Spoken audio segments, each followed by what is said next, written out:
Jerusalem, April 30th CE. The afternoon heat presses down on the Temple Mount like a wool blanket soaked in oil.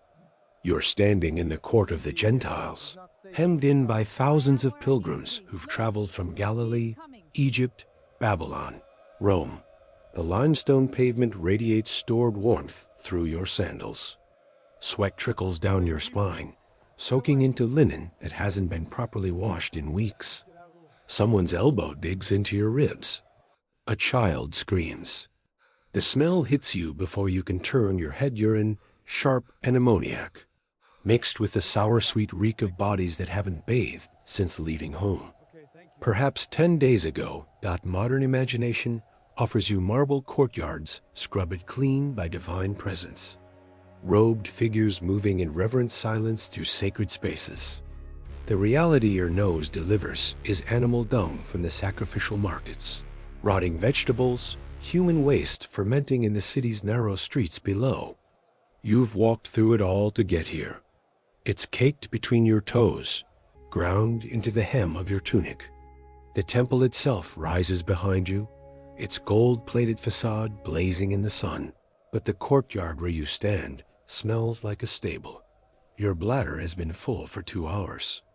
The ritual immersion you performed this morning at one of the mikvot pools near the southern steps means you're currently in a state of ritual purity tahor. To urinate now here would render you tamai, impure, unable to proceed further into the temple complex. But there's another problem entirely. Where exactly would you go? The question seems absurdly simple until you actually try to answer it. You're in a city swollen to perhaps 5 times its normal population. Josephus will later claim that 2.5 million people attended Passover. Certainly an exaggeration, but even half that number creates a logistical nightmare that would challenge modern infrastructure. Jerusalem in 30 CE has no sewage system in the Roman sense, no public latrines of the type you'd find in Caesarea or any proper Roman city. The Temple Mount itself, the most sacred space in Judaism, cannot accommodate human waste. So what do 100,000 people do when nature calls? You shift your weight, trying to ignore the pressure. A man beside you, face flushed with heat and wine, suddenly pushes through the crowd toward the southern colonnade. You watch him disappear. You know where he's going, roughly. Somewhere outside the sacred precincts. Somewhere down the steep slope of the Kidron Valley, perhaps, where the city's waste eventually flows. But the specific mechanics, the actual physical reality of elimination in this time and place, remains deliberately unspoken, hidden beneath layers of ritual law and social custom. The sun climbs higher. Your throat is dry, but drinking means you'll need to void again sooner. Around you, thousands face the same calculation. This is the unspoken arithmetic of ancient pilgrimage. Water versus purity, biological necessity versus sacred obligation. The priests in the inner courts have access to latrines, that much you know from whispered conversations. But here, among the common faithful, you're caught between your body's demands and God's law. A gust of wind brings temporary relief, carrying away the worst of the smell. In that brief moment, you catch the scent of frankincense from the altar, smoke from the perpetual fire. Then the wind dies, and you're back in the press of unwashed humanity, standing on stone that's absorbed centuries of pilgrim traffic, wondering how anyone manages to maintain ritual purity for more than a few hours in these conditions. The answer begins not in Jerusalem, but in the villages most pilgrims left behind. In Capernaum, where you live, the house you share with extended family, perhaps 15 people under one roof, has no dedicated space for elimination. The structure itself tells the story. Mud brick walls, packed earth floor, a single courtyard shared with neighbors. When dawn breaks and your bowels announce their morning intention, you walk. Not to a room, not to a corner, but outside the village boundary, carrying a small digging implement, a stick, a broken potsherd, sometimes just a flat stone. Deuteronomy 23:12-13 provides the template. You shall have a place outside the camp, and you shall go out to it. And you shall have a trowel with your tools. And when you sit down outside, you shall dig a hole with it and turn back and cover up your excrement. This isn't metaphor. This is daily instruction, followed by observant Jews for centuries. You walk beyond the last house, find a discreet spot among the rocks or behind a fig tree, squat, and bury the result. In summer, the ground is hard. In winter, mud makes everything worse. Women carry water jugs, ostensibly for drawing water, but the jug serves another purpose washing after the act. Men carry nothing, wipe with stones, rinse hands if water is available. The walk distance matters legally. Rabbinic discussion preserved in later Mishnaic texts debates exact measurements. How far constitutes outside? Can you go on Sabbath when travel is restricted? The answer involves eruv boundaries and permitted distances, but the underlying reality is simple human waste must be removed from living space, buried, hidden. There are no pipes to carry it away magically. There is only distance and dirt back in your Capernaum house. Nighttime presents a different problem. Walking outside in darkness risks stepping on scorpions, encountering wild animals, or breaking purity laws about navigating spaces in darkness.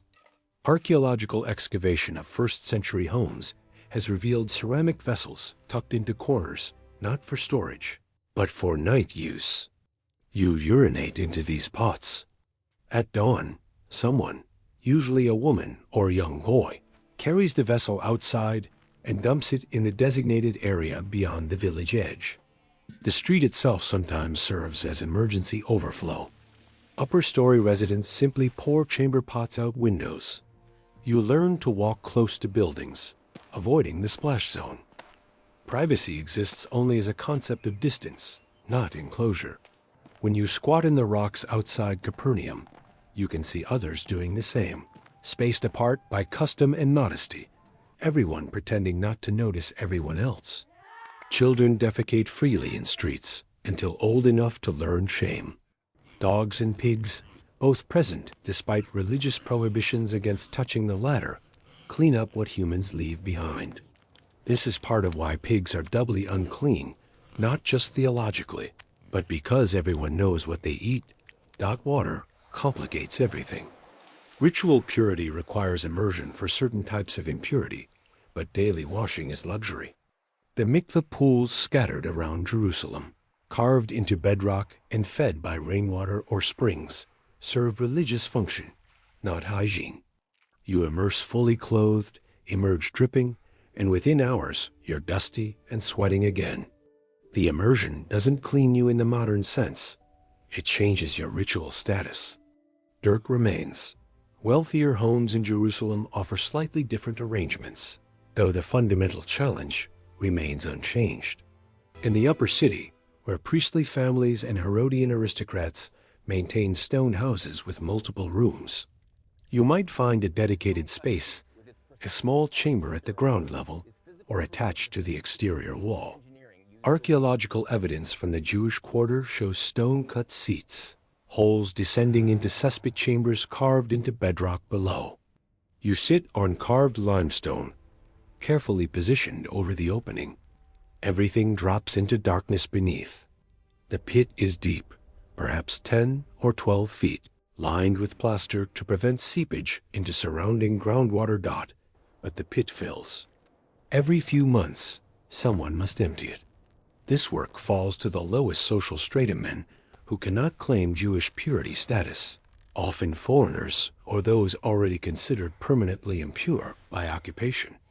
They descend with buckets, scooping semi-solid waste into containers, hauling it outside city walls to the Hinnom Valley, where Jerusalem's refuse has been dumped since the time of kings. The smell during this work is beyond description. The men who do it cannot enter the temple. They cannot eat with others. Their pay reflects society's desperate need for their service, combined with absolute revulsion at their presence.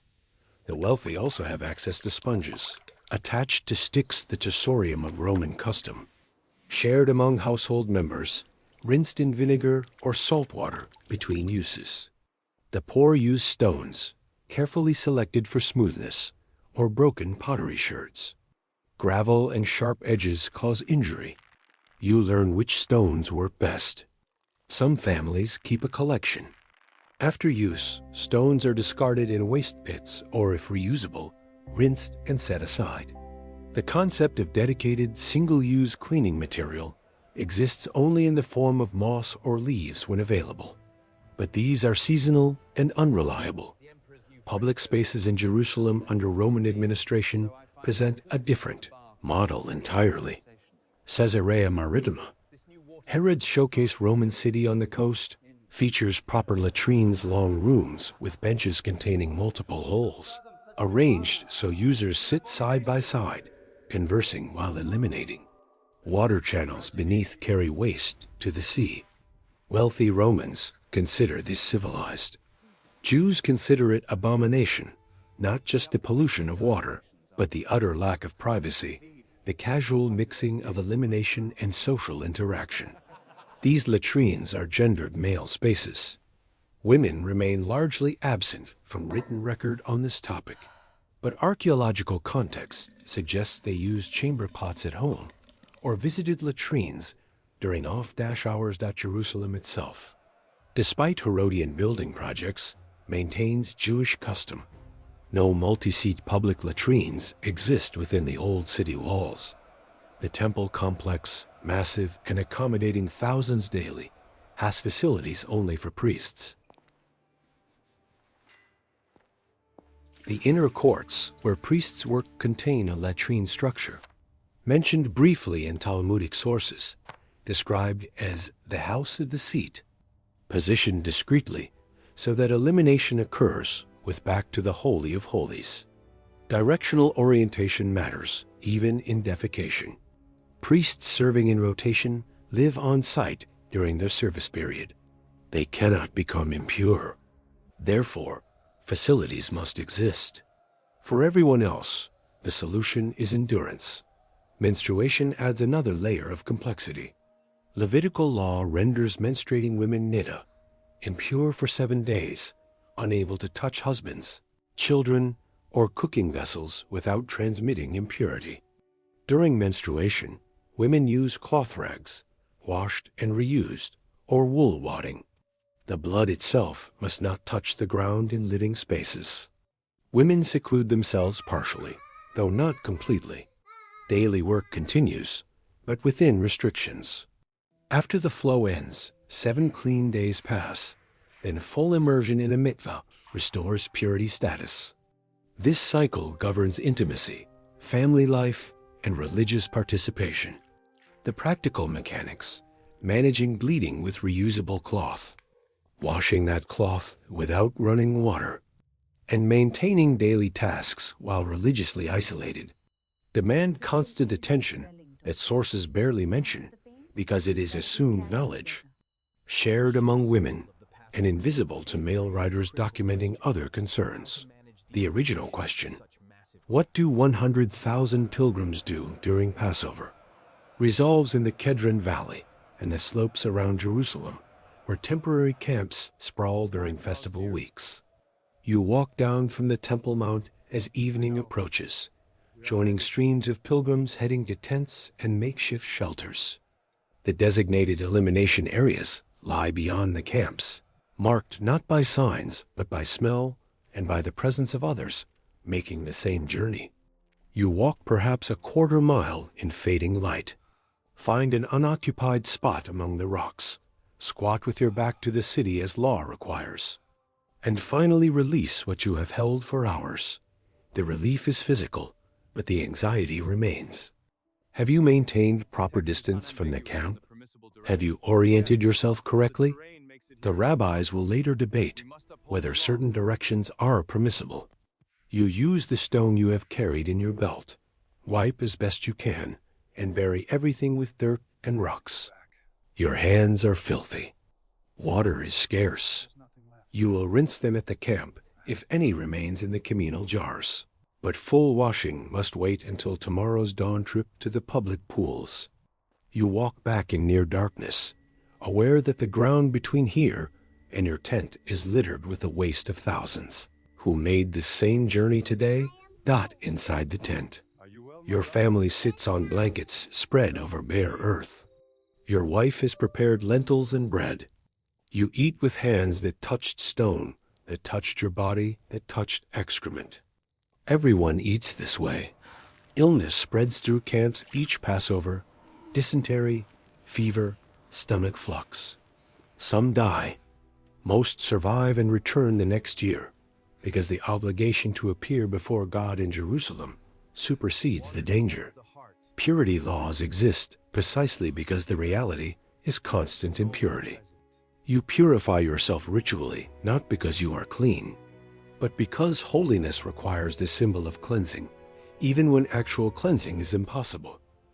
The priests in the temple maintain stricter standards because their proximity to the holy demands it, but even they cannot escape their bodies.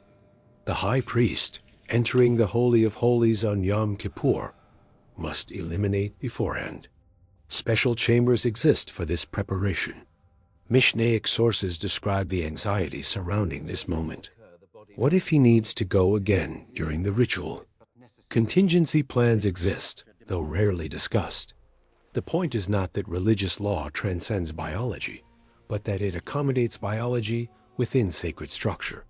The digging, the distance, the directional orientation, and the washing all transform animal necessity into religious observance. But there is another suffering beneath all this, one that emerges only when you consider not the festival crowd, but the permanent residents. Not the adult men whose experiences dominate sources, but the invisible majority. Think of the pregnant woman in a ground floor room in the lower city, 9 months along, bowels loosened by the child pressing downward. She cannot walk far. She uses a pot, but someone must empty it. Think of the elderly man with failing control, the shame of soil on his tunic, and the social exclusion that follows. Think of the chronically ill, the paralyzed man. There will be stories about one being lowered through a roof to reach Jesus, who cannot walk at all, whose family must manage his waste day after day, year after year, with no privacy, no running water, and no relief. This is the world into which teachings about purity and impurity descend. Not abstract theology, but daily negotiation with bodies that leak, stink, and fail. When Jesus touches lepers, hemorrhaging women, and corpses, he is not just breaking purity taboos theoretically. He is touching people who smell like death, like blood, like the rot that everyone else walks away from while holding their breath. The revolution is not spiritual metaphor. It is physical proximity to the filth that the entire social structure exists to manage, distance, and bury outside the camp. The sun sets completely. Darkness brings no privacy, only invisibility. Somewhere in the camp, a child cries. Your bladder will wake you before dawn. What happened when someone became so ill they could not leave their bed for days, and what that meant for everyone sleeping in the same room.